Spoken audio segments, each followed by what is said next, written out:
L'eau représente l'un des besoins humains les plus fondamentaux. La pénurie d'eau affecte tous les continents.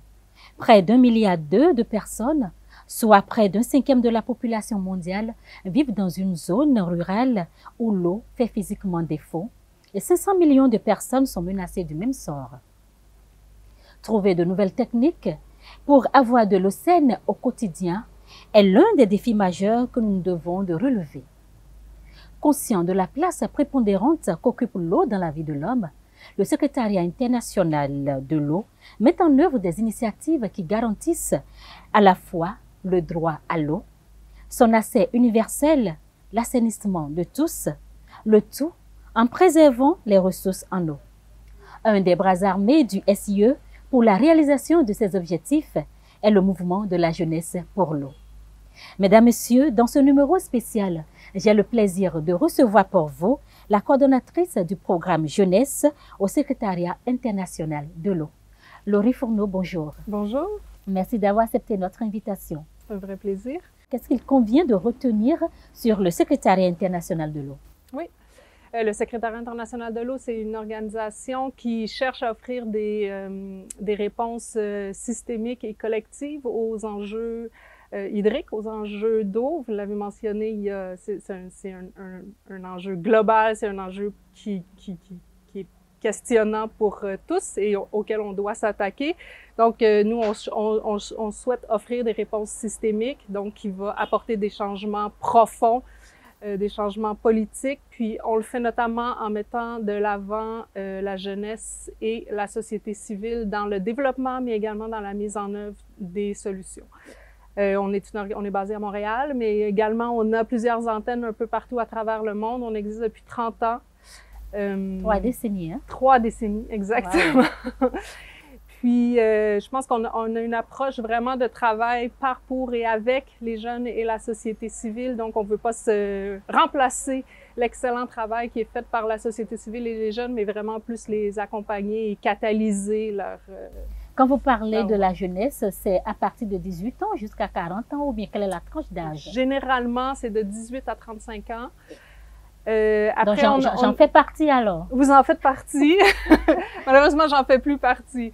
Mais je dirais qu'on n'a pas une définition fixe de qu'est-ce que la jeunesse, parce que la jeunesse est également définie, les âges sont également définis de façon très différente dans les différentes régions du monde. Puis pour nous, c'est important de prendre ça en considération. Alors, pourquoi le secteur de l'eau est-il une priorité pour vous? Bien, vous avez donné quelques chiffres en introduction. Ouais. Je pense qu'il y a des chiffres qui sont extrêmement parlants, qui démontrent bien comment que l'eau, c'est un enjeu mondial.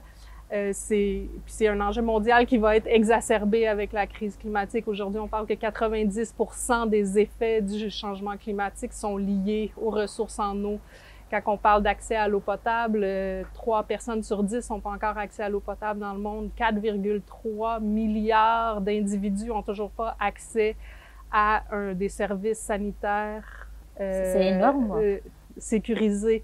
Donc, je pense que c'est un enjeu global majeur. Donc, pour cette raison simple, je pense que c'est un justificatif en soi, mais également, pour nous, travailler sur l'eau, c'est aussi travailler sur les droits humains, travailler sur le développement en général, travailler sur la démocratie, travailler sur la paix. Donc, pour nous, travailler sur l'eau, c'est aussi un levier pour travailler sur différentes facettes, différents enjeux de la société. Certains disent que l'eau serait certainement la Troisième Guerre mondiale. Ont-ils raison de le dire? Peut-être, mais pour nous, notre position, c'est que oui, il y a des conflits liés à l'eau, puis oui, certainement, il faut s'y pencher, mais on aime aussi beaucoup réfléchir à l'eau comme étant un vecteur de paix. Donc, l'eau peut être quelque chose sur lequel on peut permettre aux gens d'entrer en dialogue, puis on l'a vu dans certaines crises mondiales, dans certains conflits parfois très, très gros, la communication est restée autour de l'eau entre des pays qui sont en conflit. Et nous vivons ce conflit-là au Bénin. Je vous donne un exemple. Les agriculteurs et les éleveurs ne s'entendent pas parce qu'il y a la transhumance. les éleveurs veulent donner de l'eau à leur troupeau, au même moment, ils traversent les champs agricoles et ça crée énormément de problèmes ici au Bénin. Certainement des conflits. Oui, des conflits au Bénin. Donc les conflits à l'eau, ils peuvent être très il y a même locaux, comme ils peuvent être au humaines. niveau national ou international. Ouais. Donc, Alors, vous attachez à la jeunesse. Est-ce que c'est la jeunesse qui gaspille l'eau ou bien quel est l'objectif principal pour lequel vous attachez tellement à la couche juvénile dans votre programme? Bien, déjà, la jeunesse représente une part extrêmement grande de la population mondiale. Puis, on le sait, la jeunesse est identifiée par tous les acteurs au niveau international, au niveau global, comme étant un acteur de changement clé qu'on doit mettre de l'avant et qu'on doit intégrer dans nos processus de réflexion et nos processus décisionnels. Puis, mais on considère encore que la jeunesse est sous-valorisée, sous-utilisée, je dois dire.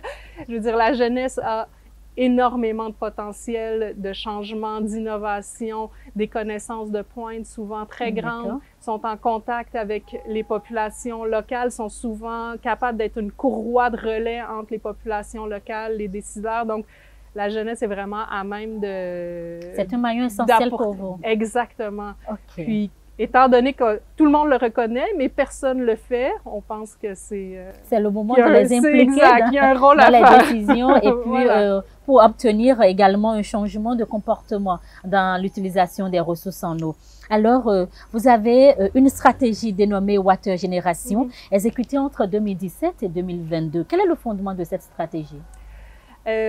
Pour notre stratégie jeunesse, donc Water Generation ou Génération Eau, on a cette idée d'un mouvement de la jeunesse pour l'eau. Donc, c'est une représentation où on sait qu'il existe plusieurs acteurs de l'eau, qui soient soit des jeunes, soit des organisations jeunesse, soit des partenaires des jeunes. Et on souhaite renforcer ce mouvement, donc en renforçant leur connexion entre eux, en renforçant le nombre qui sont à l'intérieur du mouvement, puis en renforçant l'impact et l'influence qu'ils peuvent avoir. Donc ça, c'est notre vision. Puis nous, on met en œuvre des programmes qui visent à connecter, à mobiliser et à supporter les jeunes. Donc, alors, vous avez mis en œuvre certains projets ou certaines initiatives. Alors, la population béninoise voudrait quand même en savoir. Oui. Quels sont ces projets-là que vous avez déjà exécutés? Quels sont les résultats phares que vous avez obtenus? Comme je disais, donc on mobilise, on connecte et on appuie. Donc, peut-être pour essayer de présenter nos initiatives autour de nos trois positionnements.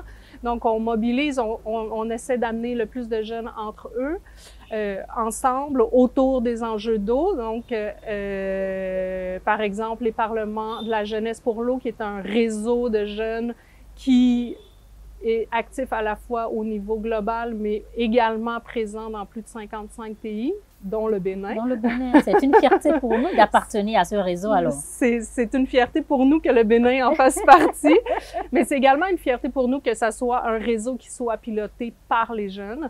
Donc, nous, on est là en appui, mais c'est un réseau qui est piloté par les jeunes, puis nous, on trouve ça important que ce soit ainsi. Donc, mobiliser, connecter, je pense qu'il y a énormément de plateformes dans lesquelles les jeunes peuvent intervenir, que ce soit au niveau local, au niveau national ou au niveau dans les processus globaux. Vous avez parlé de la COP un peu plus tôt. Donc, oui, la COP 28 qui nous attend. Exactement. Donc, on pense qu'on a un rôle à jouer également entre connecter les savoir-faire, les visions des jeunes et connecter également en anglais, les decision makers, donc ceux qui prennent les décisions. Les décisions. Donc, on pense que c'est important de les connecter, puis les connecter également avec des chercheurs, des centres de formation, etc.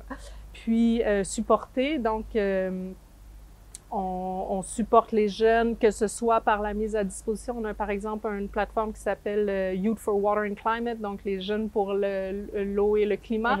Donc, c'est une plateforme qui vise à supporter la mise en œuvre d'initiatives qui sont portées par les jeunes. Puis à travers ça, donc on leur permet de mettre à disposition du financement, mais aussi on pense que c'est un processus d'apprentissage. Donc, dans le support, c'est aussi de supporter le développement de connaissances, de savoir-faire des jeunes à travers la mise en œuvre de projets. On a également on accompagne des jeunes, par exemple, en Europe pour qu'ils soient mieux outillés pour intégrer le marché de l'emploi. On sait que dans le secteur de l'eau, la rétention de ressources humaines est un enjeu important. Donc, puis que d'un autre côté, il y a des jeunes qui voudraient y contribuer, mais que je pense souvent, il y a un... Il y a un couac. Maintenant, je suis jeune et j'ai bien envie d'appartenir à ce réseau. Oui. Que ferais-je? Est-ce qu'il y a des critères de sélection? Le réseau ici au Bénin, comment puis-je entrer en connexion avec ce réseau? Comment ça se passe? Ben, parce qu'il existe plusieurs réseaux. Hein? Il y a des centaines et des centaines d'organisations jeunesse qui sont actifs dans le secteur de l'eau. Nous, on en appuie un particulièrement, c'est lui du Parlement mondial de la jeunesse pour l'eau. Donc, pour y intégrer, il faut aller sur le site web youthforwaterandclimate.org, youthforwater.org, pardon. Et voilà, on peut devenir membre du réseau, mais après devenir membre du réseau, c'est pas tout. Je pense qu'il faut également s'investir dans les différentes activités. Il y a des comités de réflexion, il y a toutes sortes d'opportunités qui gravitent autour de ces jeunes. Organiser des activités dans sa communauté pour... Exactement. OK, d'accord. Donc, on peut bien intégrer un réseau, mais si on n'est pas l'artisan de notre... Parce qu'il faut partager la même idéologie. Oui, effectivement. La même vision du secrétariat international de l'eau. Oui, mais je dirais qu'on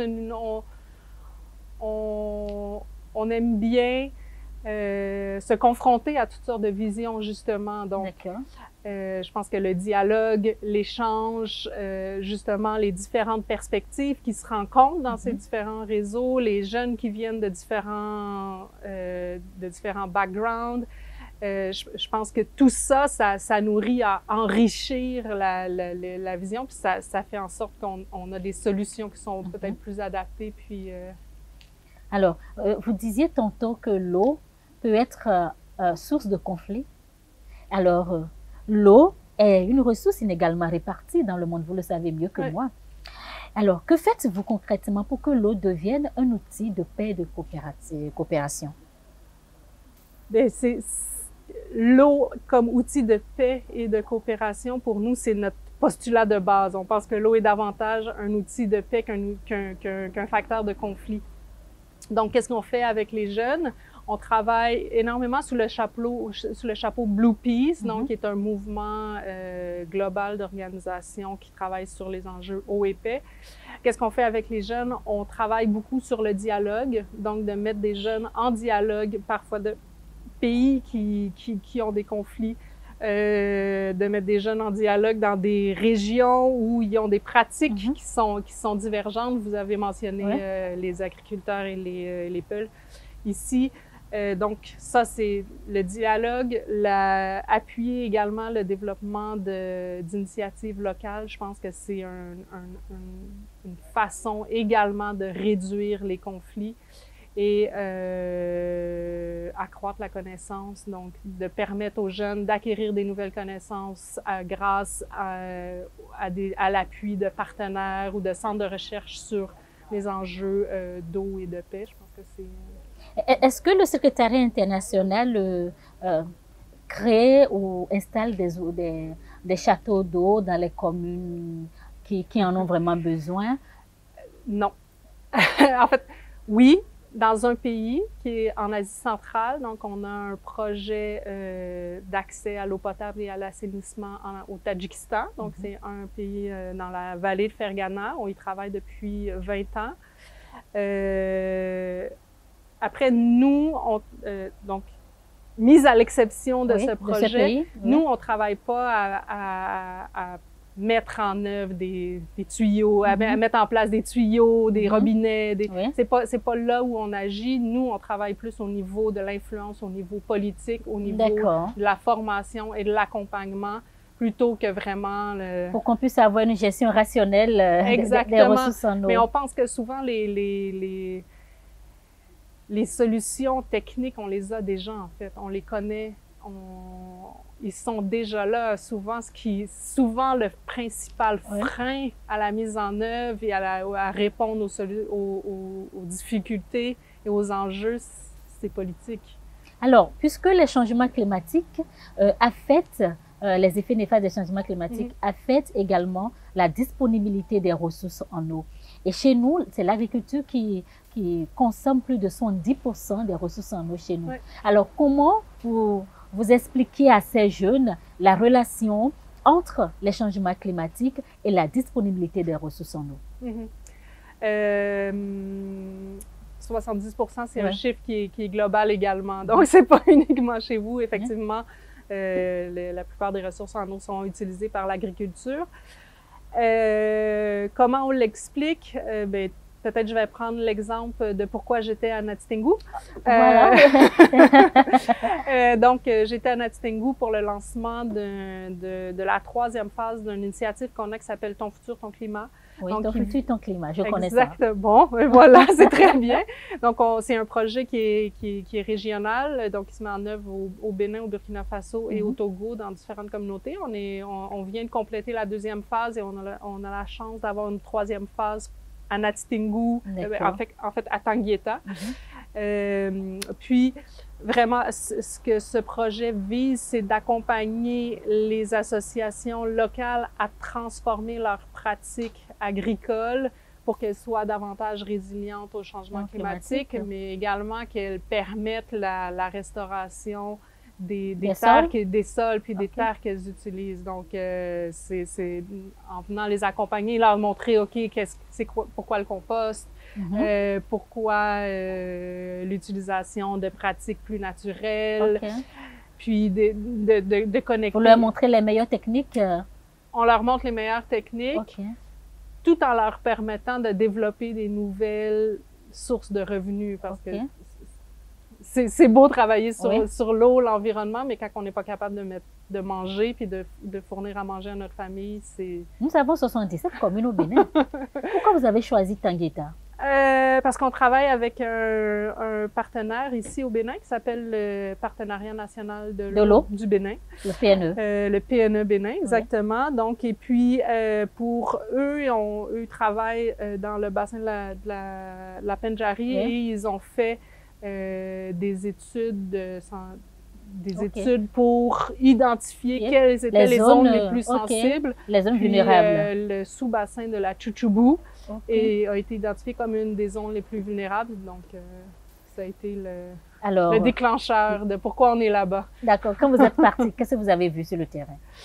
Des communautés extrêmement engagées, avec une grande volonté d'appropriation du projet et une grande volonté de résultats pour réellement obtenir un changement qui va impacter la communauté. Puis eux, ils ont un enjeu de transfert, donc il y a un barrage qui actuellement sert à l'irrigation, puis éventuellement ils veulent transférer pour que ce barrage puisse servir à l'approvisionnement en eau potable. Donc les eaux de ce barrage, la qualité des eaux de ce barrage, ça devient très important qu'elles soient d'une excellente qualité. Puis tous les agriculteurs, puis les pratiques agricoles qui encerclent la zone inondable viennent polluer les eaux. Donc pour eux, maintenant, le projet Ton futur, ton climat a également des répercussions très claires et Est-ce que l'investissement du SUE au Bénin, est-ce que vous avez l'impression que vous obteniez de bons résultats ou bien c'était une peine perdue? J'ai l'impression qu'on obtient de bons résultats, mais j'ai l'impression qu'on obtient des bons résultats parce qu'on a des excellents partenaires. Donc, moi, je viens pas tous les jours au Bénin travailler. On travaille toujours en partenariat.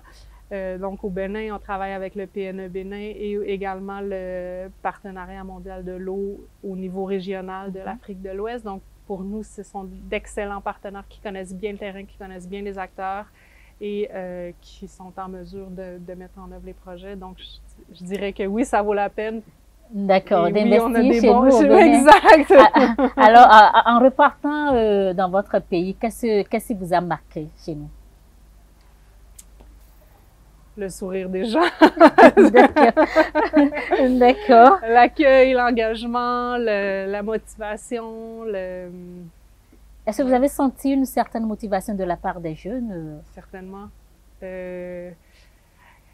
À Tanguieta, aujourd'hui, il y a des jeunes qui sont en association, qui ont créé une nouvelle association qui s'appelle Bio Ordure, donc qui cherche à valoriser les déchets pour produire du compost et des fertilisants naturels. Puis j'ai été avec une des représentantes, on était en visite technique au Togo, puis elle avait son carnet, elle prenait des notes techniques, des questions techniques, puis donc on voit le grand engagement et la volonté de réellement transformer quelque chose. Ça c'est un exemple de Tanguieta, mais il y en a des centaines. D'accord, nous tendons déjà vers la fin. Laurie, alors quel est votre mot de la fin pour conclure cette causerie sur un sujet aussi important? Mon mot de la fin, je pense que ça serait que souvent on fait référence à la jeunesse comme étant les leaders du futur. Puis pour moi, puis je pense pour le SIE, la jeunesse ne doit pas être considérée uniquement parce que ce sont les leaders du futur, mais parce qu'ils sont les acteurs d'aujourd'hui. Puis on a une responsabilité intergénérationnelle de les engager dans nos réflexions et de les engager dans les prises de décision qu'on fait aujourd'hui, non pas juste parce qu'ils sont des acteurs du futur, mais parce qu'ils sont aujourd'hui affectés par les enjeux de l'eau et qui ont aujourd'hui la possibilité d'insuffler du changement. Et leur voix compte au SIE? Leur voix compte absolument au SIE tous les jours. D'accord. Merci Laurie, nous sommes à la fin de cette émission.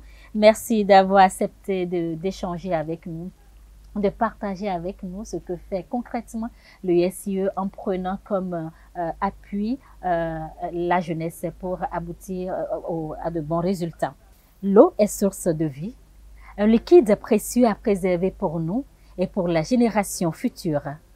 Là où certains en ont en abondance et certainement en gaspillent, d'autres par contre en manquent cruellement.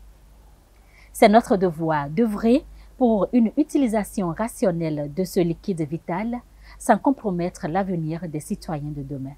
Merci de nous avoir suivis. À bientôt.